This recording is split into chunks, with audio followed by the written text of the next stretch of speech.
For months, he had been demanding a fully uncensored version of a highly sensitive document from the Justice Department explaining how the Russia investigation began in 2016, but he wasn't getting it.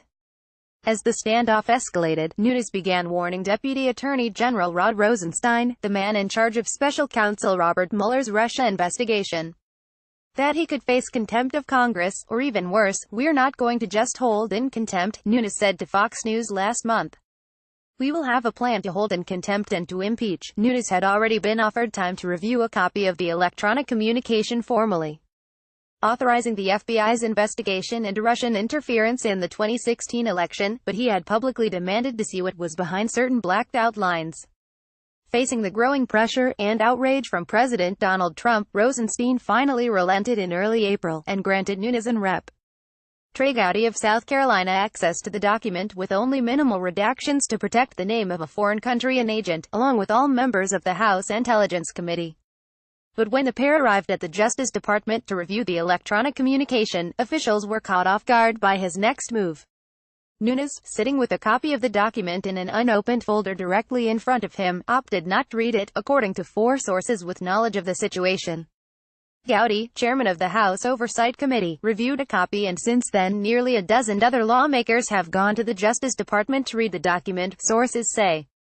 As Nunes has moved aggressively to publicly sow doubt about the Russia investigation, the moment marked at least the second time that he has demanded sensitive documents from the Justice Department, only to choose not to read them, allowing his staff or Gowdy to pore through the materials instead.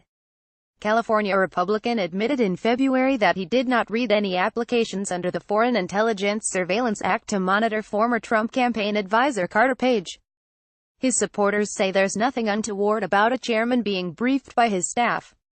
But critics say it's another sign Nunes is merely interested in wielding his power to target his political enemies and give cover to Trump, rather than independently learning about the nuances of a complex investigation. Asked twice in recent days if he personally had read the document that he demanded detailing the start of the Russia probe, Nunes pointedly refused to answer. "You know I don't talk about committee business," he told CNN.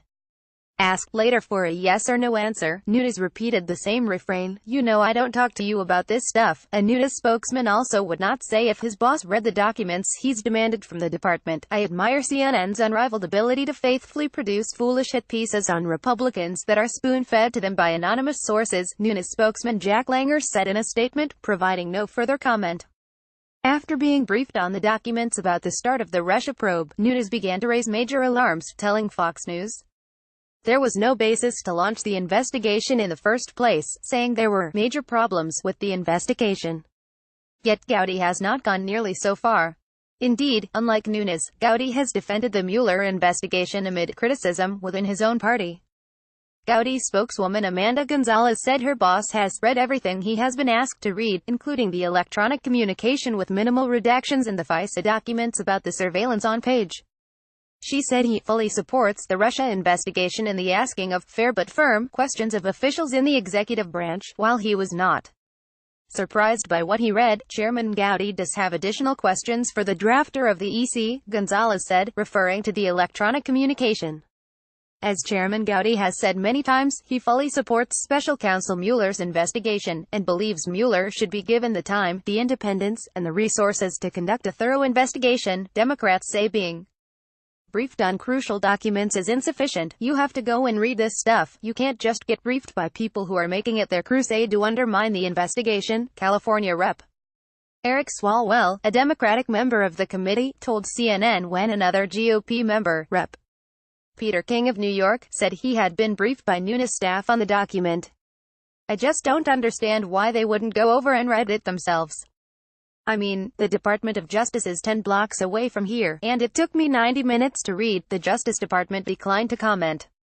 A pattern of demands. Nunes took a similar tack when he pushed the Justice Department to give him full access to classified materials regarding the dossier on Trump and Russia, namely the FISA application to monitor Page, who advised the Trump campaign on foreign policy issues.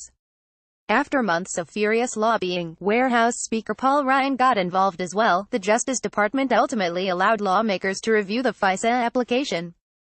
Initially, the Justice Department let the House Intelligence Committee and other panels designate one Republican and one Democratic lawmaker, along with 2 staff members, to review more than 1,000 pages of classified materials.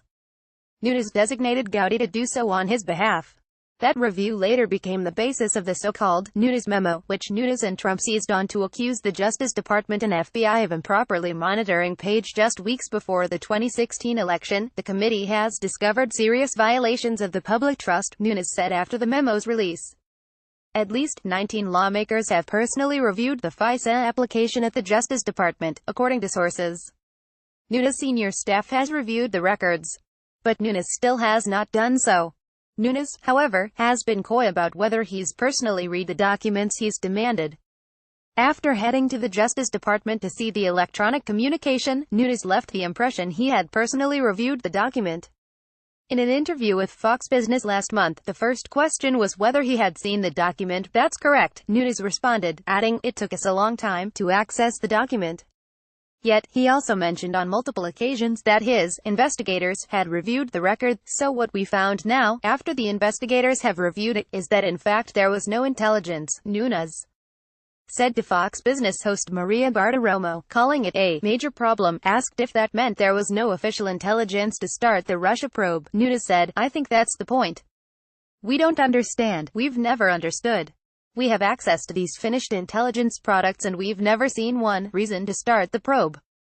Republicans and Democrats have come away from viewing the electronic communication with completely opposite views about its significance. Neither party has discussed the details of what's in it, however, because the document is classified. Having reviewed that document, the FBI had ample reason to initiate an investigation, said Rep. Jim Himes, a Connecticut Democrat on the committee. Would the information have convicted in a court of law? No, but that's not the standard when you start an investigation.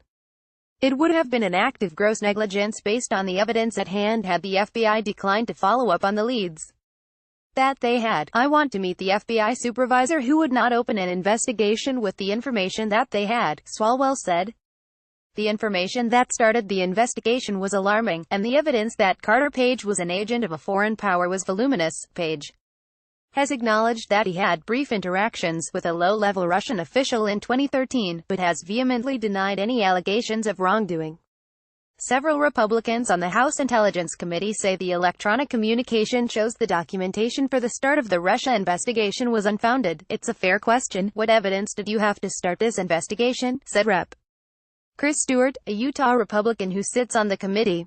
"Well, the answer isn't very good." King, who also sits on the panel, said that it showed the start of the investigation was baseless. "To me, there was no real basis for the investigation to begin in the first place," King said.